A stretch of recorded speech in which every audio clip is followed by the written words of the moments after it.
Oh my god, I am absolutely pumped. Beast Handler coming to BTD6 so soon. The first new tower to BTD6. New, never before seen tower since Druids and Alchemists, guys. And the first tower that we've seen in about 2 years. So absolutely ridiculous. I'm excited for the Beast Handler here. What I wanted to do is just show you guys kind of what's going on with the Beast Handler and a little bit of Beast Handler action.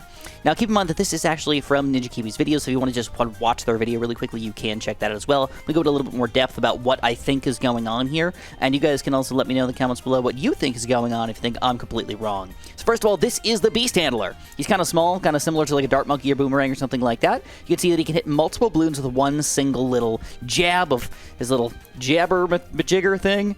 It definitely doesn't seem like he's doing much here, but he does do something.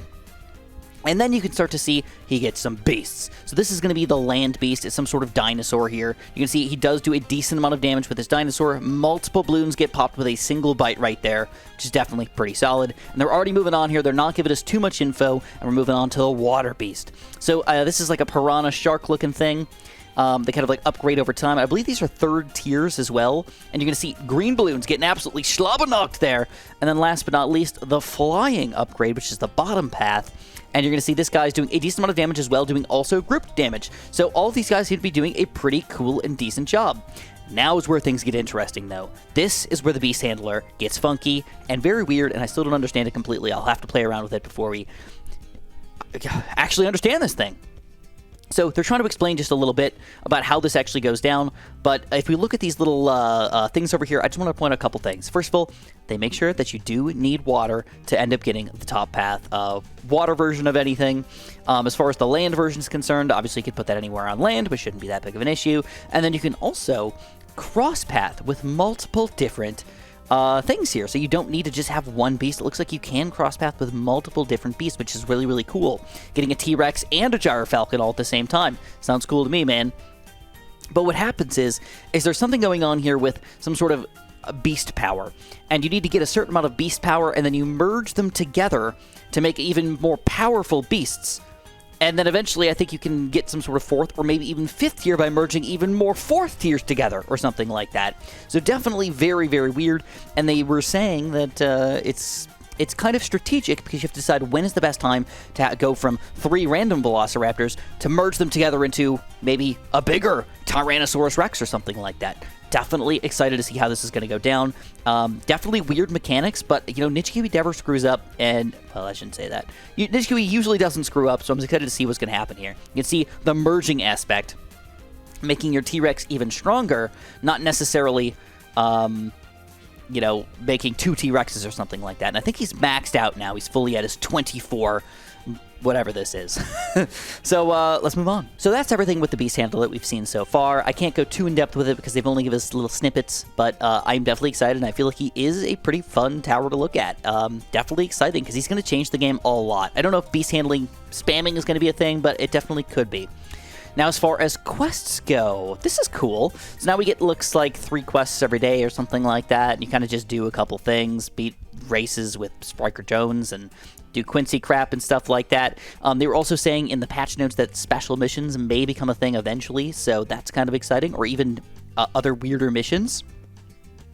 And then moving on, they show you like what's going to happen here with these quests. You have to beat certain times and stuff like that. It's kind of weird what the time actually is, but you get some cool, decent rewards here. 500 monkey money for beating this. That's not bad at all. So if you're willing to kind of spend a little bit of time here, this is good. If you're wondering, how do you have to unlock the Beast Handler?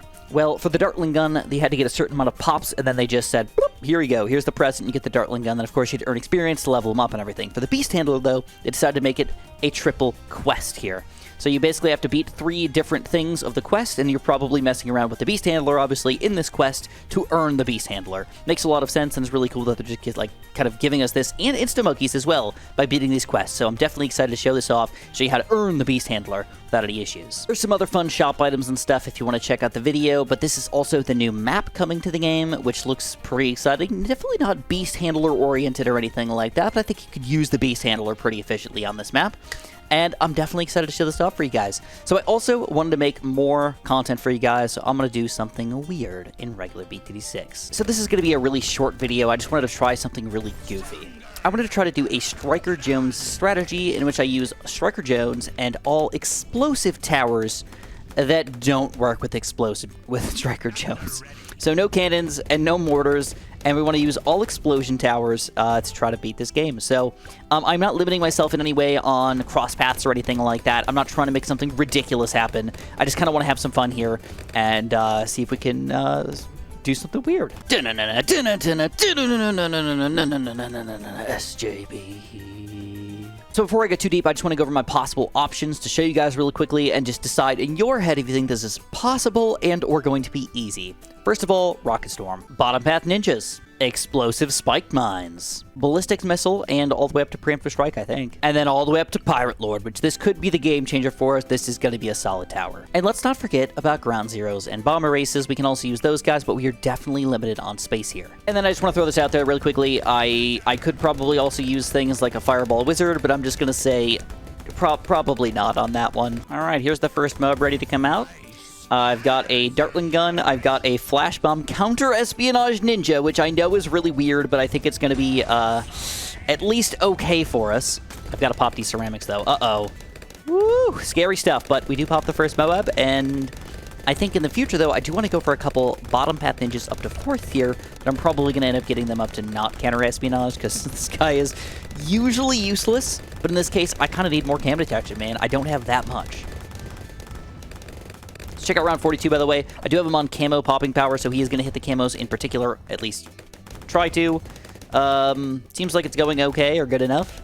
I do have to clean up anything else that I don't hit with my ninja with my Dartling Gun at this point, but eventually, hopefully that's not a big deal. I think what I'm most impressed of so far is how equal my popping power is kind of spread out throughout the entire system here. Ooh, so more camo balloons starting to become a little bit of an issue, but not horrible.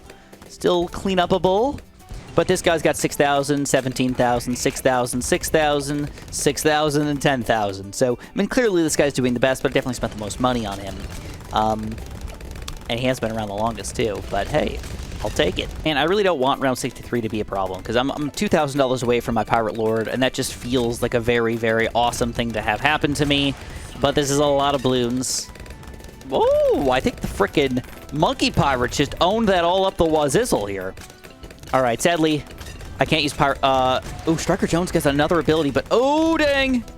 Oh, too much. Alright, I think this will change the game for me for round 63. I got a Hydra Rocket Pods now. He's usually really good against round 63. Not unstoppable by any means, but usually if you have just a little bit of an issue, he'll stop that issue from happening. Oh yeah, look at that deliciousness. Sadly, it does put me away from Pirate Lord for a little while longer, but honestly, the mid-60s, late 60s usually aren't that big of a deal, and I think I'll be able to afford it without any issues anyways. So sometimes I try to push myself a little bit just to see if I can make something happen, and when it doesn't happen, I feel a little sad about myself, but realize it's not a big issue at all. This is what I'm most worried about, so still don't have much camo detection right now. If I really wanted to do really, really good later on, the best tower for me to get, I think, is a Mad. Alright, and that means a Rocket Storm would solve all of my issues, but I don't know, dude. I don't know. I'm a little concerned that if I spend all this money on this Rocket Storm, and I don't end up getting a $64,000 tower, because that's a lot of money to save up at this point, that I'll just end up biting the dust and being terrible and sucking it up. So, yeah. Yeah. That's where we at, bro. That's where we at. Up until right now, everything has been going uber smooth, but then it all went unsmooth. So, for some reason, reinforced ceramics ended up being a huge issue, and now, even though I was really, really close to my Mad, I have to spend more money. And the thing is that if I can't pop DDTs, I'll either have to spend more money or just decide to just say, screw the Mad, even though we're that frickin' close. Oh, so this is a bit of a pain in the butt right now, but it is what it is, and I'm really hoping that this one spiked balls, not the spiked mines for now, is going to just stop the few ceramics that are sneaking through right now, because it's not a bunch, it's just a few. Look at that, it's going perfect. It's exactly what you want to see, bro. Exactly what you want to see. All right, 89 going down easy. Easy-ish, I guess. This is usually the part that kills me right now. Just a few ceramics sneaking through at this point in the game. But, spike balls, dude. Really freaking good against super ceramics. I will take that any day of the week. All right, DDTs for round 90. Shouldn't be that big of a deal because of poppages and insta-kills that we don't even need. Oh, that's exciting, actually. That means we might be able to afford this guy still. Might be. $10,000. We got a couple tough rounds coming up, but it's manageable. 92 is definitely a big pain in my butt as well, but luckily this frickin' Spike Factory is keeping me in the game right now. Like, unbelievably keeping me in the game right now. It's almost ridiculous how he's able to pop Super Ceramic so good. I think like I have to start building these guys every single time I see them. That's just like the new rule for me. I am very close to my mat again, but it could be one of those things where we're just so close yet so far away at the same time that life just gets super upsetting. All right, we're trying to slow these things down. I am not going to use my abilities here. I want to try to save them for round 93, so we do have a bunch of DDTs coming out with a bunch of reinforced BFBs as well. And if I can survive, it's Madden time. So Madden, I'll get it, like the football game or the guy, whatever you think about when you hear Madden. Yes, a little bit Madden-ing. All right, ooh, Super Ceramic coming up the Wazizzle, but again, Spike Factory coming in clutch. And we get the last few insta-kills here, and I think we're about to make that monies. 64-8, so we need another $1,000. And before round 95, that's a good time to have a Mad. I got to admit, very, very good time to have a Mad. And if I didn't go for that guy, I also have the ability to get a Master Bomber, but I'm not really feeling him all that much. I feel like without getting a bunch of Shinobis or something, he's probably not necessarily worthless, but just not good. So now my major issue is I've got the Moa popping power, but I don't have the Bloon popping power. So of course Pirate Lord might do a decent job here, but I need more Bloon popping power, and what does a good job of that? Well, honestly, at this point, I'm thinking we either go for ground zero or start spamming some of these Spike Factories in the back. Maybe even a couple Spike Mines in the mixture of, ooh. That's not good. That's not good! Okay, so 94 is a bit of a pain in the butt. I gotta get it mad, and I'm gonna have to build another Ninja, kind of, I think, over here to kind of stall the Bloons next to my Pirate Lord and hope that the Pirate Lord can end up popping the Bloons a little bit better. Also, I could possibly just micro the Mad just a little bit better. Popping Bloons a little bit slower, possibly. I don't know for sure. And also, my Mad ability was kind of, I don't want to say I used it bad, but I didn't use it great. All right, super good. Let's see if we can get a Ninja down here real quick. Like, oh crap, everything's overwhelming me. Okay, definitely use this ability. Definitely use everything I've got here. We're taking down a lot of the Bloons. Let's go for one of these Flash Bombs. And unbelievably, I think we might be okay here. Definitely, though, big Bloon issue. Got to get more Flash Bombs or more crap to make sure that I can take these guys down for later on. Because 94 is a pretty big Bloon level, but 98 is going to be so much bigger, it's going to be ridiculous. All right, 95 should go down. I don't see it being a major issue for me. I did go for the bottom path Dartling gun here, so I can't really aim all that much. Of course, I can aim a little bit. But, oh yeah, this thing smokes DDTs. So one missile just blows them up. Oh, that's delicious to watch. I'm actually a little bit upset that my other towers here aren't doing that great against ceramics. You know, like, even this sub here is kind of like freaking designed to pop ceramics, and he's just doing a bad job of it. And I don't want to rely on Spike Factories for all of my ceramic popping power, because that's really not what they're designed for either. Of course, they're like sort of a safety net, but I guess Super Ceramics just aren't that beefy, so it kind of just works out. All right, let's go for at least one more, because it worked. So let's go like this, and fast production. And now we got 96, which is another fairly beefy level here. Probably not too much worse than 94, though. And I do think I want to save up for a Spike Mines. You know, if that's really the big issue here, it's just some random Super Ceramics in the back. Let's Spike Mine it up. All right, stun, kill, easy. We got an ability ready to go for the Mad, but I don't think I'm even going to use it here. I'll save it for 97. And look at that. Oh, that was the worst micro I think I've ever done in my entire life. He just did a full circle in the wrong direction to pop those things. All right, all right. 97 goes down easy, and now here it is, 98. So I want to try the Spike Mines. I'm going to see if this is going to work for us. I do have to use every single ability I got. I think I'm going to try to use a double Mad ability. So let's use one of these guys early on.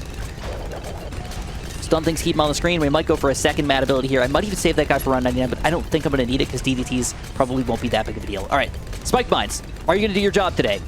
So far, yes. So far, not bad.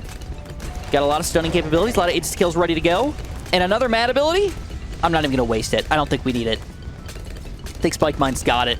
Oh, yeah, beautiful. 98 taken down as well. Now 99 should be pretty easy. And then round 100 with a Mad. I'm not going to call it easy peasy, bro, but I don't think it's going to be an issue. So, using Striker Jones with a bunch of towers that do explosions that don't get buffed by Striker Jones is actually not that bad of a strategy. All right, so this is like the worst Mad ability ever, but it just kind of works anyways. So I'm actually willing to micro a little bit. Oh my god, it's beautiful. And there it is. Look at that combo go, baby. Woo! So if you guys were excited about the Beast Handler, as excited about the Beast Handler as I am, make sure you press the like button. It looks like Ninja Kiwi is going to release the patch notes tomorrow, so I'll get those out for you guys and ready to go. And hopefully you guys can have a super duper delicious day.